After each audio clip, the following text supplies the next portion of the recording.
네, 돈이 되는 뉴스 분석 함께 하시죠. 오늘 펠리츠 투자인 리서치 김민수 대표입니다. 대표님, 안녕하세요. 네, 안녕하십니까. 네, 첫 번째 뉴스 헤드라인 함께 하겠습니다. 한국은행이 양적 완화에 돌입합니다. 그런데 사상 처음 무제한 양적 완화 유동성 공급을 하겠다는 조치를 발표했습니다. RP 매입 제도를 시행하는데 무제한이라고요? 네, 이번 조치가 상당히 파격적이라고 봐야 되겠죠. 특히 이제 미국의 양적 완화와 관련된 부분들 그대로 차용해서 우리나라도 그렇게 하겠다는 관점 쪽에서 일단 지금 나오고 있는 실물 경기 여파들의 추가적인 유동성을 계속 공급하겠다라는 관점 쪽에서는 일단 긍정적이라고 봐야 될 것 같습니다. 하지만 여기서 이제 중요한 부분들이 미국도 마찬가지지만은 이제 유동성을 공급하는 걸 가지고 만약에 기업이 부도가 나는 위험까지 간다는 부분들을 살릴 수는 없습니다. 그렇기 때문에 일단 시스템 관련된 쪽으로 충분히 유동성으로 인해서 자금 경색을 막겠다는 의도는 있지만은 추가적인 부도 위험 가능성에 대한 종목들은 기업들은 계속 어떤 위험권에 들어와 있다는 쪽으로 바라봐야 될 부분들이고요.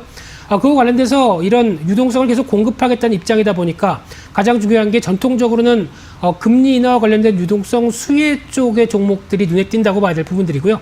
대표적으로 뭐 건설이라든가 증권, 배당 관련된 종목들은 수혜일 쪽이 있는데 상대적으로 은행주는 예대 마진의 압박이다라고 하게 되면 또 피해로 볼 수 있는 상황들인데 하지만 이제 전통적인 금리 인하와 관련된 유동성 수혜라고 하더라도 전통적인 부분들이죠. 그렇기 때문에 아마 시장에서는 새롭게 또 떠오르는 종목들이 없을까를 찾지 않을까 싶은데 그중에 하나가 그래도 배당 관련된 종목들은 계속 눈여겨볼 필요가 있지 않을까 생각되고 있는데요.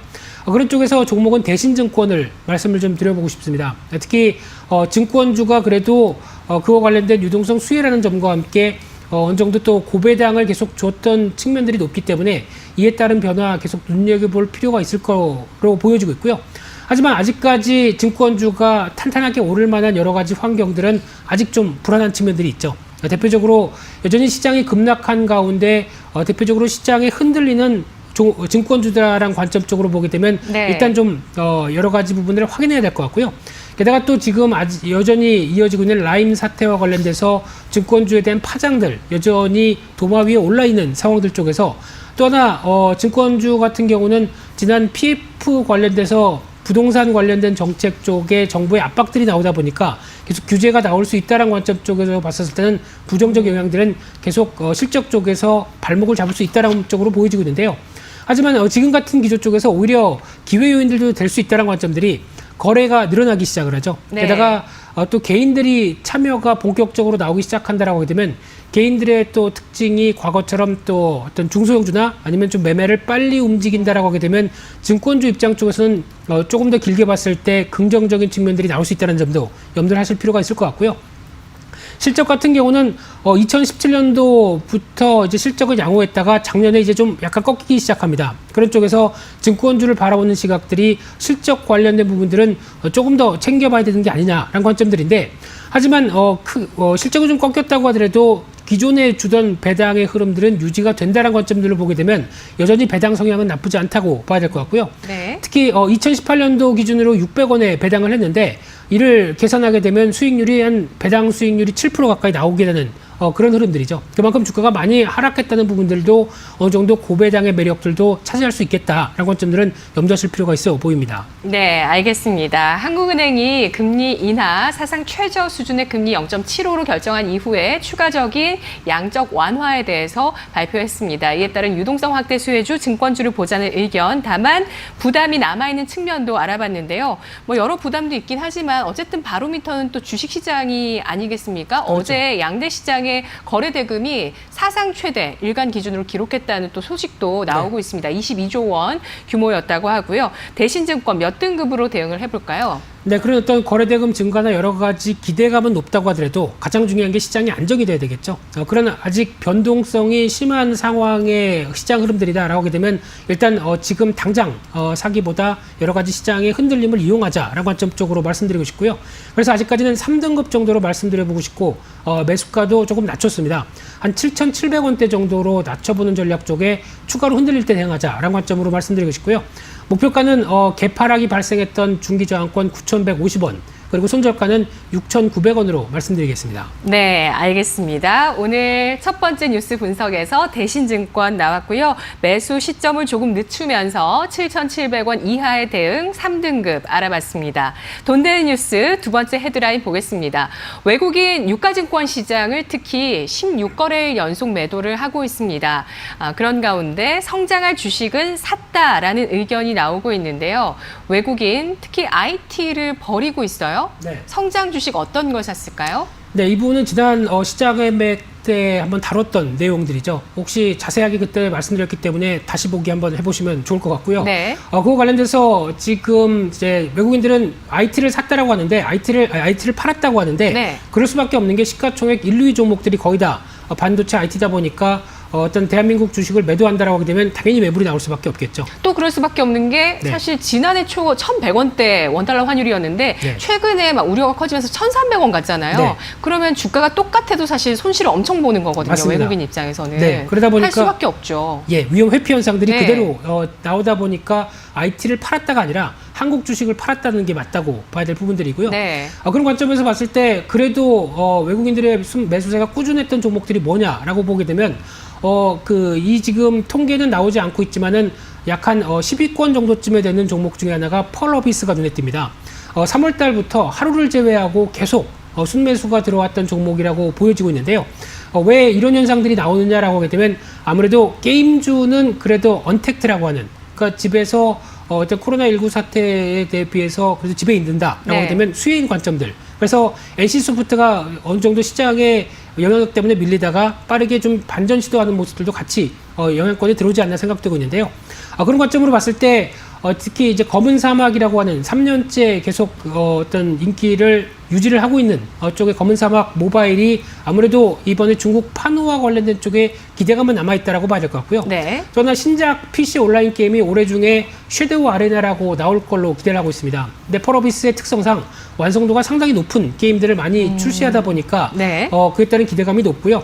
게다가 또 올해 말에는 마이크로소프트나 소니 쪽에서 엑스박스나 이런 플레이스테이션 쪽에서 새로운 콘솔이 나오다 보니까 그에 따른 기대감도 높다고 보여지고 있는데, 하지만 이제 코로나19 사태로 인해서 신작 출시가 좀 연기될 수 있다. 이 부분은 좀 약간 발목을 잡을 수 있다고 봐야 될 부분들이고요.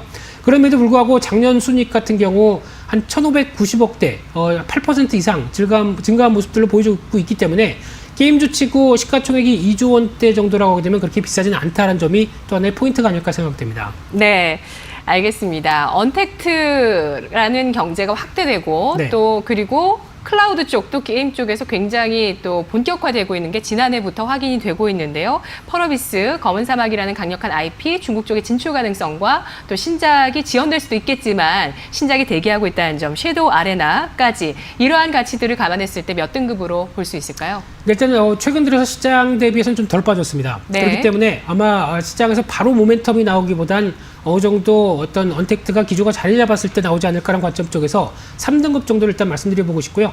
매수가는 16만 3천 원대 밑에서 대응하는 전략과 함께 목표가는 18만 원, 손절가는 15만 5천 원으로 말씀드리겠습니다. 네, 알겠습니다. 펄어비스 3등급이고요. 목표 주가는 18만 원, 손절가는 15만 5천 원 선 설정하고 있습니다. 눌림목 관점 매수 권하고 있고요.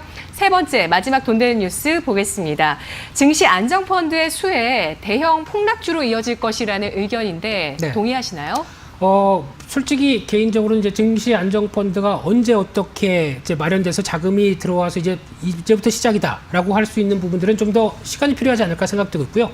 금융사나 뭐 여러 가지 어떤 단체들이 이제 자금을 조성하는데 이견 없이 우리는 5천억, 우리는 1조 뭐 이런 식으로 마련할 수 있는지 여부들도 아직까지는 조금 불투명하지 않을까 생각되고 있기 때문에 시간은 좀 필요하다고 보여지고 있는데, 그중에서 관련돼서 종목들을 찾아보다 보니까 그러면 주가가 시가총액이 좀 높은 종목들이고요. 게다가 주가가 좀 많이 밀린 종목이 무엇이냐라고 봤을 때 엔터주 중에 하나 YG엔터가 눈에 띈다고 봐야 될 것 같습니다. 네. 이 회사 같은 경우 작년에 주가가 급락했다가 올해는 그래도 반등 시도하다가 이번에 코로나19 사태를 맞았죠. 그러다 보니까 저점을 다시 갱신하는 모습들이었는데, 물론 이제 버닝썬 관련돼서 어떤 이미지가 많이 훼손됐다라는 관점들인데 여전히 빅뱅 관련된 쪽의 계약은 유지가 됐다는 관점과 함께 네. 그래도 또 빅뱅만 있느냐, 블랙핑크도 있다, 뭐 이런 관점들이죠. 네. 그러다 보니까 어떤 선전할 수 있는 관점과 함께 한한령에 대한 해제 기대감 같이 있다고 보여지고 있는데, 하지만 또 하나 주요 매출원인 일본과의 관계가 좀 개선돼야 되겠죠. 그런 숙제는 여전히 남아있다고 봐야 될 것 같고요.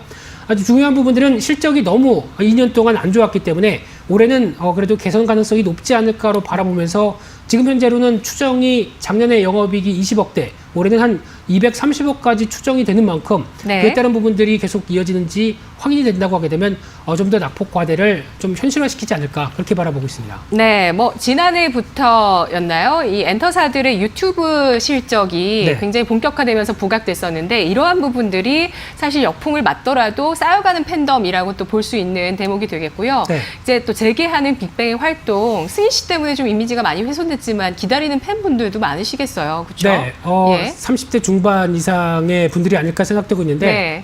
그렇다고 하더라도 이제 제가 보기에는 보통 빅뱅의 부분의 흐름들은 그래도 해외에서는 여전히 인기가 꾸준하다는 관점 쪽에서의 변화 포인트로 보아야 되지 않을까 그렇게 네. 보여지고 있습니다. 네. 그렇습니다. 그리고 블랙핑크가 커나가고 있죠. YG 엔터테인먼트는 몇 등급일까요? 네, 마찬가지로 시장 전반적으로 안정이 됐느냐의 여부를 계속 생각할 수 있는 상황들인데 네. 단기적으로 지금 지수대가 약간 좀 어느 정도 좀 저항권에 위치한 만큼 일단 지금 따라가자는 매매는 아니라고 봐야 될 것 같고요. 네. 그러다 보니까 3등급 정도로 말씀드리고 싶고요. 매수가는 24,000원대 초반 정도로 좀 낮춰잡았습니다. 그와 함께 목표가는 또 중기 저항권이 있는 28,000원대, 그리고 손절가는 21,000원대로 대응한 전략에 포커스를 맞추겠습니다. 네, 알겠습니다. YG 엔터테인먼트까지 3등급 설정됐고요. 1, 2부에 알아봤던 종목들 대부분 3등급 정도의 등급을 유지하고 있습니다. 오늘 분석 여기까지 들을게요. 고맙습니다. 감사합니다.